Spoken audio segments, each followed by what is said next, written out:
오늘 예배 참여한 여러분들 주님의 이름으로 환영합니다. 서로 옆 사람과 인사 나눕시다. 주님의 이름으로 환영합니다. 네.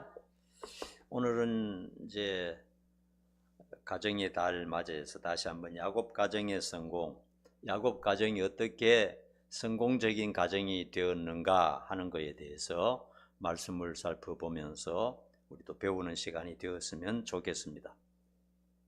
여러분 알다시피 야곱이 특별한 사람이 아닙니다.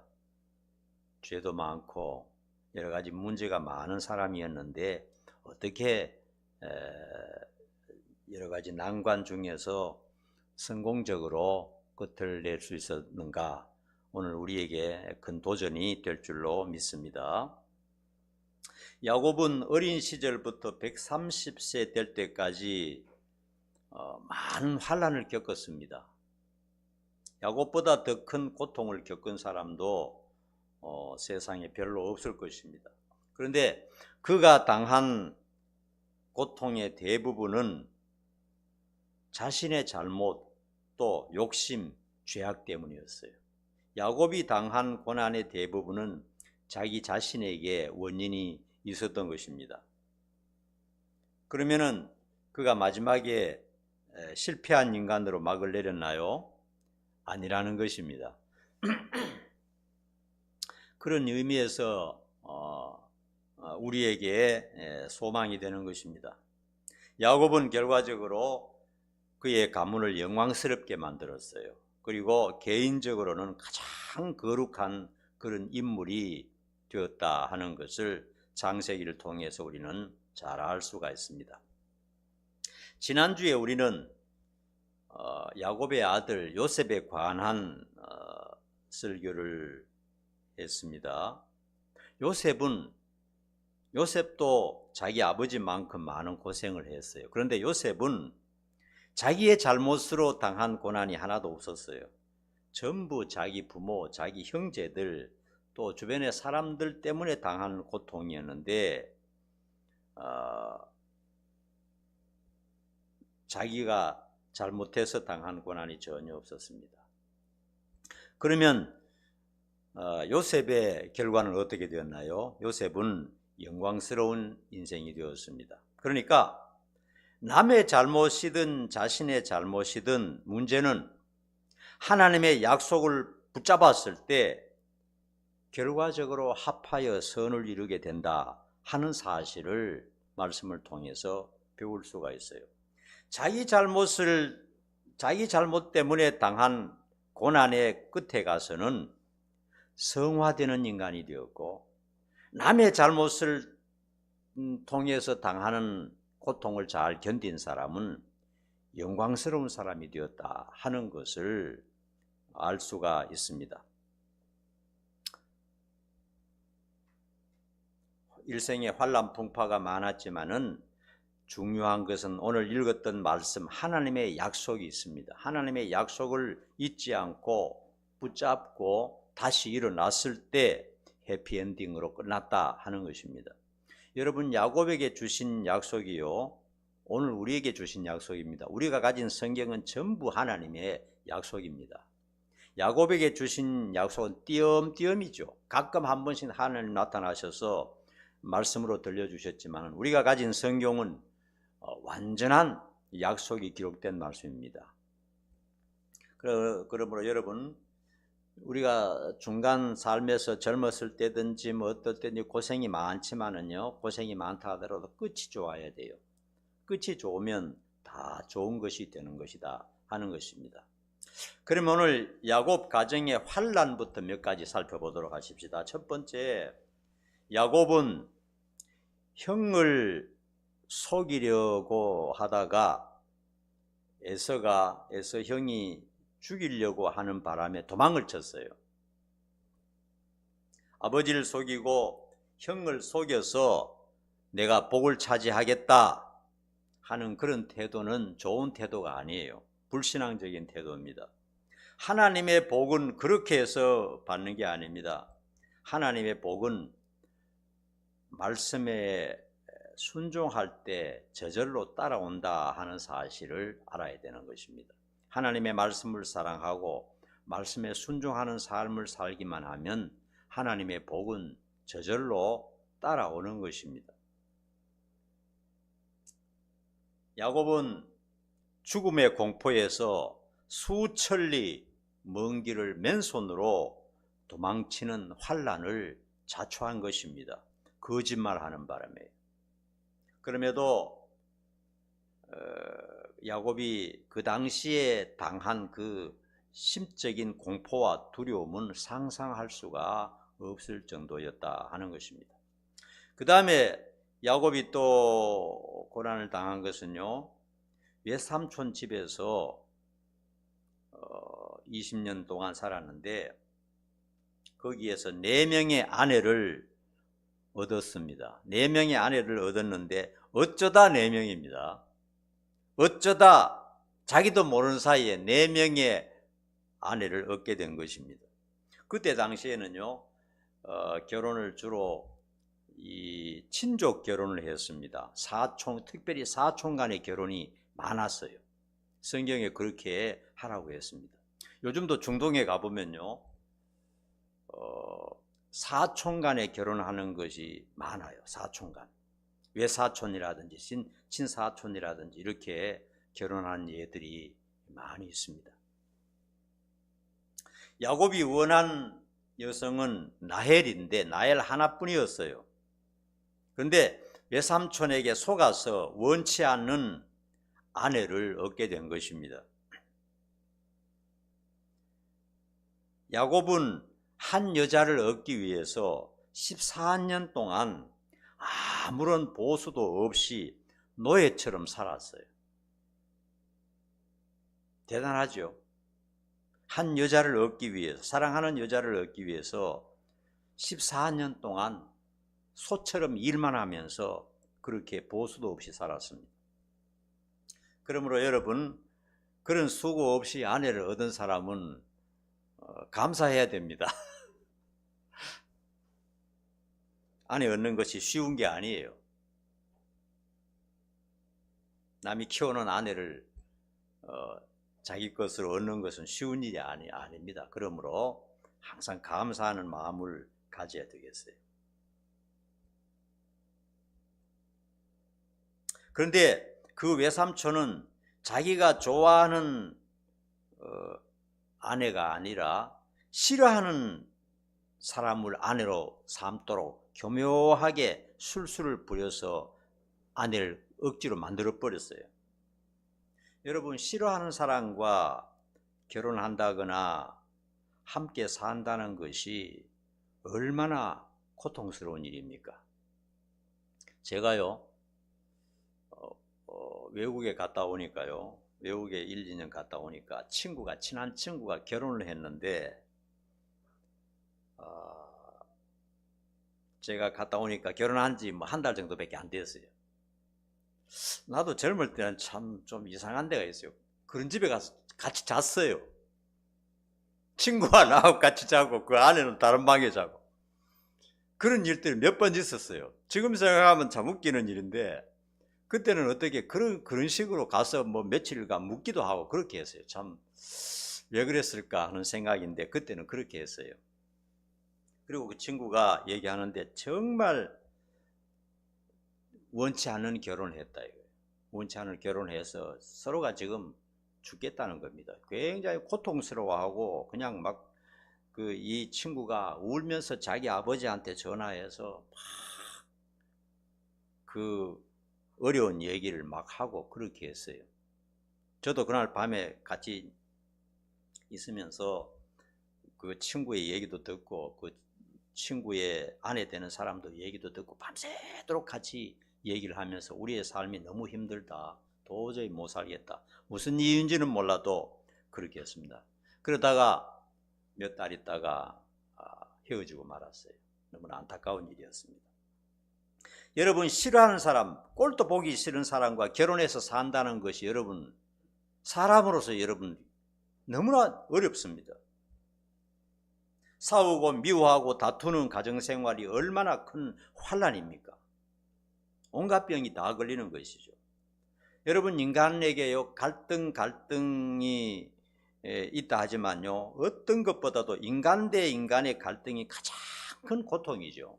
그 중에서 부부 간의 갈등이 가장 심각한 것입니다.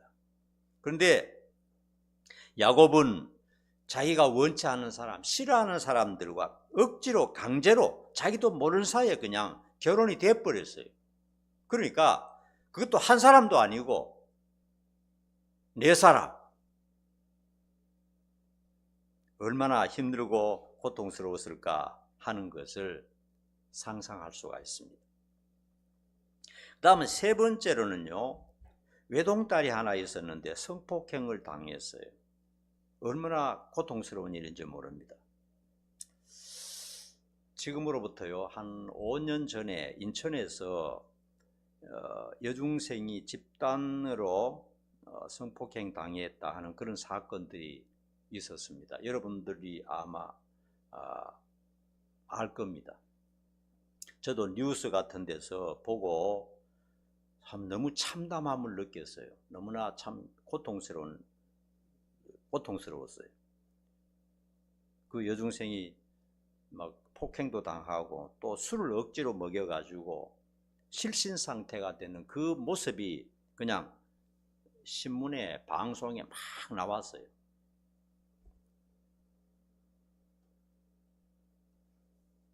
그래서 세상을 발칵 뒤집히게 하고 그것을 본 부모들이 한탄하면서 엄중한 처벌을 원하는 청와대 청원을 냈는데 수십만 명이 동원하기도 하고, 그리고 재판 과정을 거치면서 그 범죄자들이 감형이 되고 만족스럽지 못한 결과를 낳으면서 그 가족들은 너무나 억울하고 너무나 슬픔을 이기지 못했어요. 근데 몇 달이 지난 후에 그 어머니가 제게 전화가 왔어요. 아는 사람이었어요. 제가 지금까지 5년 동안 아무에게도 말 안 했습니다. 근데 그때 당시에 어머니가 세상에 알려도 좋다고 하기 때문에 오늘 제가 처음으로 얘기하는 겁니다. 그 사건에 대해서 문자도 보내고 막 너무나 서럽게 울면서 구체적으로 오랫동안 1시간 정도 동안 얘기를 하는데 아무 소리도 안 들렸어요. 나는 너무 충격적이어가지고. 그리고 들으면서 어떻게 말을 해야 좋을지 생각이 안 났어요. 어떻게 해야 위로가 되지?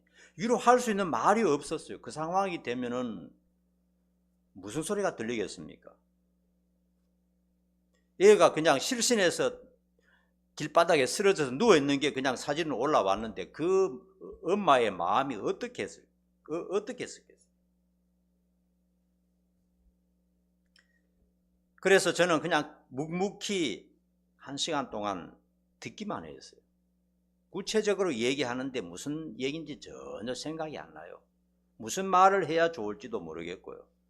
그래서 딱 한마디가 들으면서 하나님 앞에 기도했어요. 무슨 말을 해야 될까요? 걱정이 되더라고요. 잘못 위로하다간 이거 뭐 남의 사정을 모르니까요. 아이고 그래도 뭐 참아야지 어떻게 했나 뭐 좋은 일 있겠지 이런 식으로 얘기하면 안 된다 이 말이에요. 얘기하는데 꼭 죽을 것 같아요. 같이 죽으려고 하는 것 같아요. 그래서 딱 한마디가 생각이 나더라고요. 절대로 죽지는 마라. 죽고 싶겠지만은 죽지는 마라. 그 한마디 하고 끊었어요. 다른 말을 할 수가 없었어요. 그래서 문자로 목사님 죽지 않고 한번 살아보겠습니다. 그 답장이 왔더라고요. 여러분은 얼마나 고통스럽겠어요. 자식이 그렇게 만신창이가 되고 고통을 당할 때 부모는 얼마나 고통스러운지 모르는 것입니다. 야곱의 가정에 디나의 성폭행 사건은 가문의 큰 위기였고 견딜 수 없는 모욕과 아픔이었어요. 그때는 지금보다도 훨씬 더 보수적인 때였습니다. 그 이후로 디나 이야기는 성경에서 더 이상 등장하지 않습니다. 디나 이야기는 나오지 않습니다. 12명의 아들 얘기는 계속 나오는데 딸 얘기는 다시는 나오지 않아요. 어떻게 되는지는 정확하게 모르겠는데 아마도 그는 트라우마 때문에 한 10대 중반에 때 그런 일 당했으니까 일생 동안 아버지 집에 외롭게 살았든지 아니면 또 생명이 잘못됐든지 모르겠어요. 슬픈 그런 고통을 당했죠. 그러니까 아비 된 야곱과 그 가정이 얼마나 큰 상심이 되고 고통이 되었느냐. 이젠 끝났다 하는 그런 생각이 안 들겠어요. 자식이 그래 되니까 얼마나 고통스럽겠어요. 그 다음에 네 번째 야곱의 가정의 어려움은요, 자식들이 범죄자가 되어 있었어요. 개망난이들이 되어 있었어요. 나름대로 신앙생활하고 하나님 약속을 받은 자인데 어느 날 돌이켜 보니까 자식들이 그냥 형편없는 자식들이 되어 있었어요. 그 자식들은 20대에 벌써 살인자가 되고 강도가 되어 있었어요.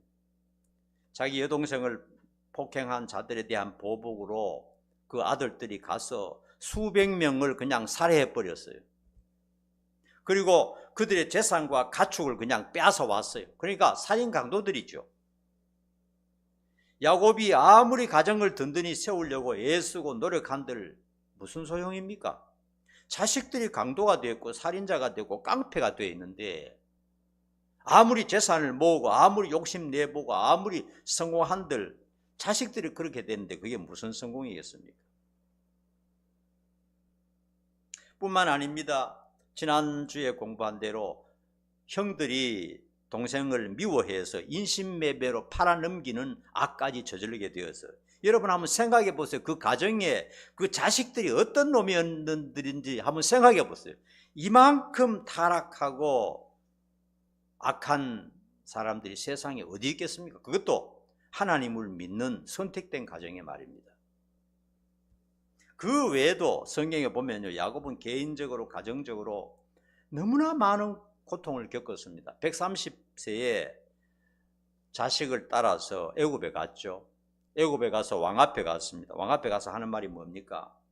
긴 세월 동안 참으로 너무나 많은 고통을 겪었습니다. 이렇게 한마디 한 것을 볼 수가 있어요.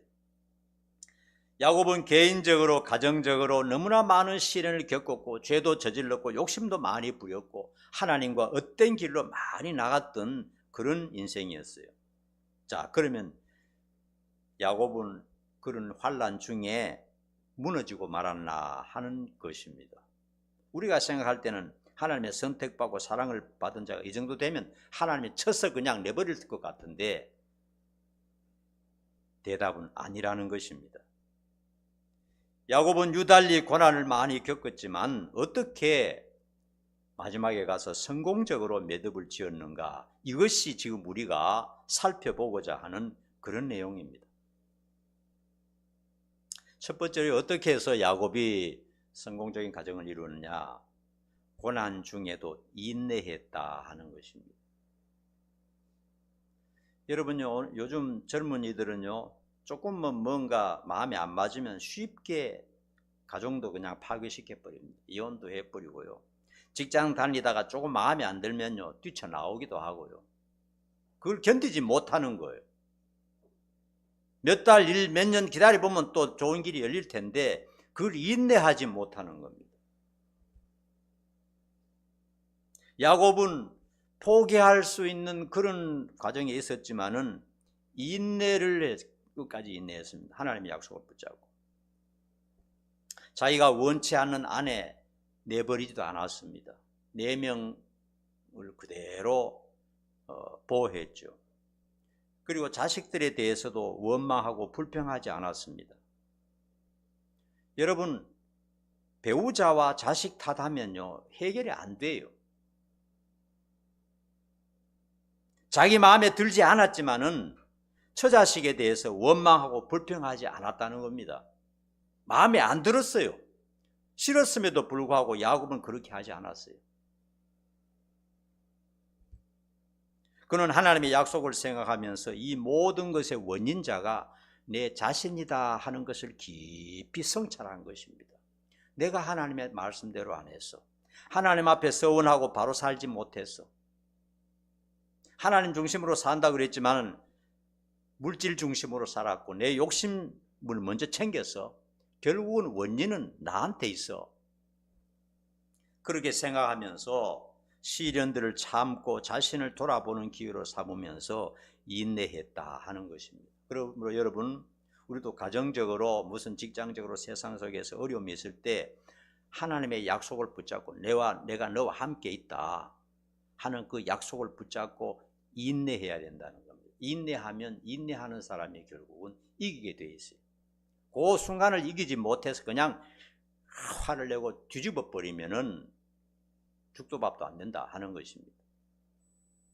그 다음에 두 번째로는요, 일어나 베델로 올라가자 하는 말씀이 있는데, 이 말은 뭐냐면요, 하나님의 음성이 들렸을 때는 분명한 태도를 취했다 하는 것입니다. 그의 삶이 탐욕적이고 물질적이고 세속적일 때가 많았어요. 우리와 다를 바 없어요. 우리가 똑같았습니다. 세상 중심이었습니다.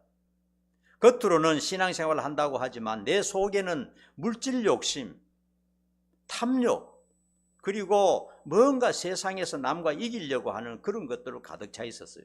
남을 도우려고 하는 것보다도 경쟁해서 이기려고 하는 이런 것들이 가득 차 있어요. 우리와 다를 바 없는 똑같은 사람이었어요. 그런데 하나님의 음성이 생각나고 하나님의 말씀이 들렸을 때는 분명한 태도를 취했습니다.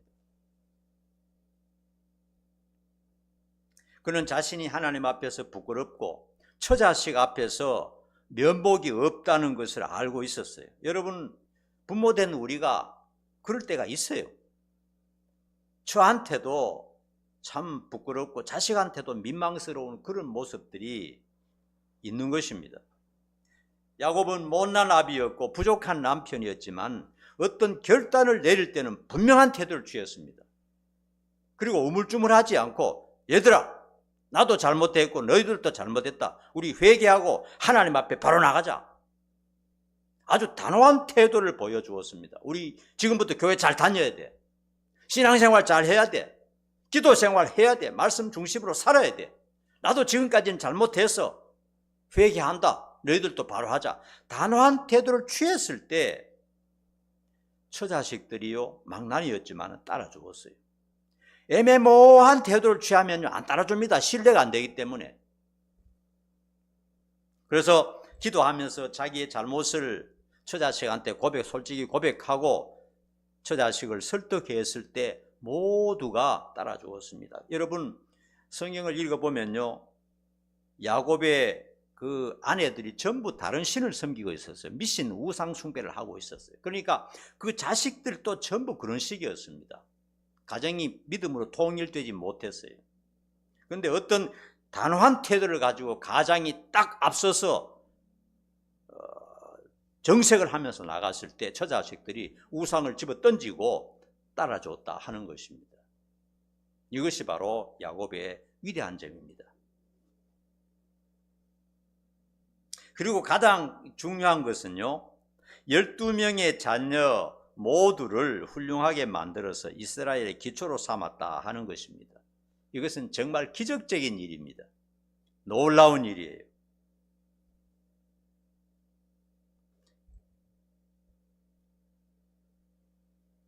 제가 이 마음을 열어주는 101가지 이야기라는 이 옛날 책을 한번 봤는데요, 여기 보니까 이 책 속에 앤 랜더즈라고 하는 사람이 지은 말이 있어요. 나의 아버지는 내가, 이렇게 하는 제목인데 한번 들어보세요. 4살 때 아빠는 뭐든지 할 수 있었다. 5살 때 아빠는 많은 걸 알고 계셨다. 내가 6살 때 아빠는 다른 애들이 아빠보다 똑똑하셨다. 내가 8살 때 내 아빠는 모든 걸 정확히 아는 건 아니었다. 10살 때 아빠가 어렸을 때는 지금과 확실히 많은 게 달랐다. 내가 12살 때 내 아빠가 그것에 대해서 아무것도 모르는 건 당연한 일이다. 아버지는 어린 시절을 기억하기엔 너무 늙으셨다. 14살 때 아빠에게는 신경 쓸 필요가 없다. 이제 사춘기죠. 신경 쓸 필요가 없다. 아빠 너무 구식이거든. 21살 때 우리 아빠 말이야 구제불능일 정도로 시대에 뒤처졌지. 내가 25살 때 아빠는 그것에 대해서 약간 알기는 하신다. 그럴 수밖에 없는 것은 오랫동안 그 일의 경험을 쌓아 오셨으니까. 내가 30살 때 아마도 아버지의 의견을 물어보는 게 좋을 듯하다. 아버지는 경험이 많으시니까. 조금 이제 철이 들죠? 30살부터. 내가 35살 때 아버지에게 여쭙기 전에는 난 아무것도 하지 않게 되었다. 철이 많이 들었습니다. 40살 때 아버지라면 이럴 때 어떻게 하셨을까 하는 생각을 종종 한다. 아버지는 그만큼 현명하고 세상 경험이 많으시다. 내가 50살이 넘었을 때 아버지가 지금 내 곁에 계셔서 이 모든 걸 말씀드릴 수 있다면 난 무슨 일이든 할 것이다. 아버지가 얼마나 훌륭한 분이셨는가를 미처 알지 못했던 게 후회스럽다. 아버지로부터 더 많은 걸 배울 수도 있었는데 난 그렇게 하지 못했다. 이렇게 글을 썼어요. 참 재미있는 글이라고 생각하고 공감이 되는 글입니다. 우리 모두 그랬어요. 저도 어릴 때 우리 아버지는 진짜 너무 못 배우고 너무 몰라 이런 생각을 하게 되었고 뭐 물어볼 게 없다. 근데 나이가 들면서 지금쯤 아버지가 계셨더라면 무슨 일이든 아버지하고 의논했을 것 같아요. 그러면 그걸 정확하게 대답은 못했어도 적어도 공감은 했을 것 같다 하는 생각이 듭니다.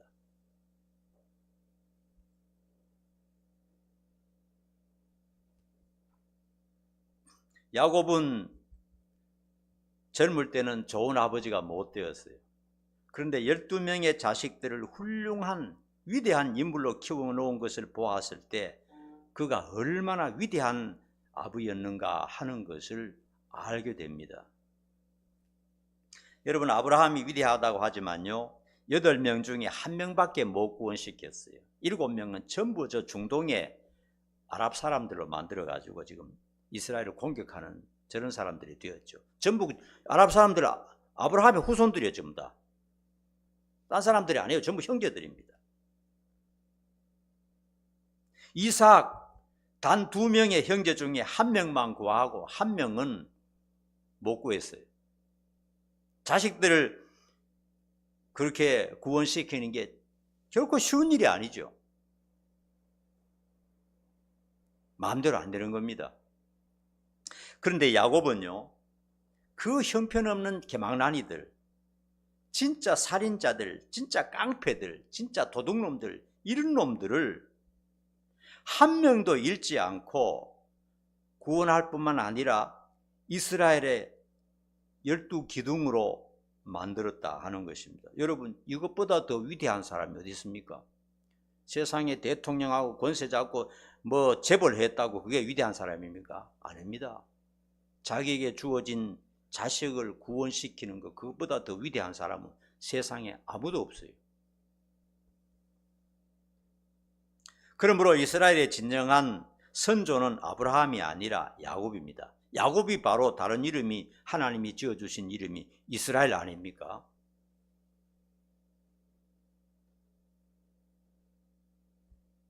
하나님께서는 야곱에게 너 이제 이름을 이스라엘이라고 지어 이스라엘이라고 해라 이렇게 말씀하셨어요. 야곱은 뭡니까? 속이는 자, 간사한 자 이런 뜻이죠. 그런데 이스라엘은 뭡니까?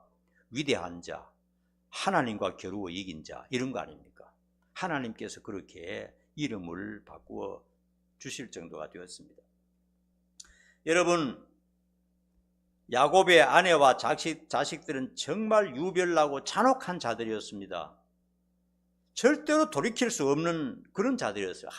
인간의 힘으로는, 인간의 부모의 힘으로는 그들을 돌이킬 수가 없어요. 여러분, 자식이 빼딱하게 나가고요, 마약하고요, 또 형편없는 짓하고 돌아다니면요, 부모가 어떻게 하겠습니까? 그걸 이길 수 있습니까? 못 이깁니다. 절대로 못 이깁니다. 근데 야곱은 어떻게 했는지 그 자식들을, 그 개망나니 같은 자식들을 전부 위대한 자식들로 키워냈던 것입니다. 그러므로 야곱은 가정에 성공한 것이에요. 자식 잘 키우면 성공한 사람입니다.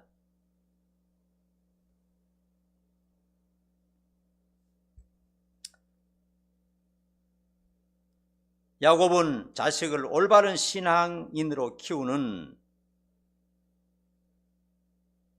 그런 모습을 우리에게 보여주고 있습니다. 그리고 그 과정에 어떤 일이 있었는지는 성경에 자세하게 없어요. 하지만 내가 생각할 때는 그는 오늘 말씀을 보니까 야곱은 하나님의 주어진 약속이 있었는데 그 약속을 붙들었어요. 하나님의 약속을 붙들고 기도하고 매달렸던 것이 분명합니다. 주야로 하나님 앞에 엎드려서 하나님의 약속을 붙들고 기도했던 것이 분명합니다. 젊은 시절에는 올바로 살지 못했지만 나이가 들면서 가장 중요한 것이 처자식이라는 것을 깨닫게 되었어요. 젊을 때는 그러지 않았습니다. 젊을 때는 돈이 최고였기 때문에 돈에 매달렸고 또 세상적인 것을 우선순위로 했는데 늙고 보니까 뭐 처자식이 전부 다 우상숭배자가 되어 있고 살인자가 되어 있으니까 처자식을 관심을 가지고 매달리는 게 최고 중요하겠구나 하는 것을 깨달았기 때문에 그런 것입니다. 그래서 야곱은 큰 성공을 거두었고 세상적인 복도 받았습니다. 그 자식이 제국의 총리가 되기도 하고요. 그 후손으로 내려가면서 엄청나게 많은 왕들이 배출되고요. 세계를 호령하는 위대한 인물들이 그 후손에서 나타났어요. 야곱이 얼마나 위대한 사람입니까? 우리도 때로는 삶이 어렵고 지치고 공고할 때가 있습니다. 그러나 야곱처럼 하나님의 약속을 잊지 말아야 되겠습니다. 성경은 전부 우리에게 주신 약속인 줄 믿으시기 바랍니다. 그 약속을 붙잡고 기도하고 잘 견디고 그리고 긍정적인 마음을 가져야 합니다. 결과적으로 하나님을 의지하고 믿고 순종할 때 반드시 형통하게 될 줄로 믿습니다. 마지막으로 로마서 8장 28절 제가 읽겠습니다. 하나님을 사랑하는 자, 곧 그의 뜻대로 부르심을 입은 자들에게는 모든 것이 합력하여 선을 이루느니라. 여러분의 가정이 어렵고 힘들어도 전부 다 성공적인 가정이 될 수 있기를 간절히 축원합니다. 기도하겠습니다. 오늘은 성경의 인물 중에 야곱을 통해서 야곱이 어떻게 가정을 어려운 중에서 형편없는 처자식이지만은 그들을 성공적인 가정으로 이끌고 성공적인 가족으로 만들었는지에 대해서 하나님 말씀을 통해서 생각해 보았습니다. 어려움도 많았고 시련도 많았고 난관도 많았고 슬픔도 많았고 환난도 많았지만은 결국은 약속을 굳게 붙들고 하나님 앞에 꿇어엎드리고 매달림으로 말미암아 성공적인 가정이 되었다는 사실을 우리는 알 수가 있습니다. 우리 모두 가정을 가지고 있습니다. 가정마다 어려움 중에도 결과적으로 성공적으로 이끄는 귀한 성도들 다 될 수 있도록 축복해 주시옵소서. 우리의 자손들이 내대로 내려가면서 큰 복을 받게 하옵소서. 예수님 이름 받들어 간절히 기도하옵나이다. 아멘. 찬양하겠습니다. 야곱의 축복 함께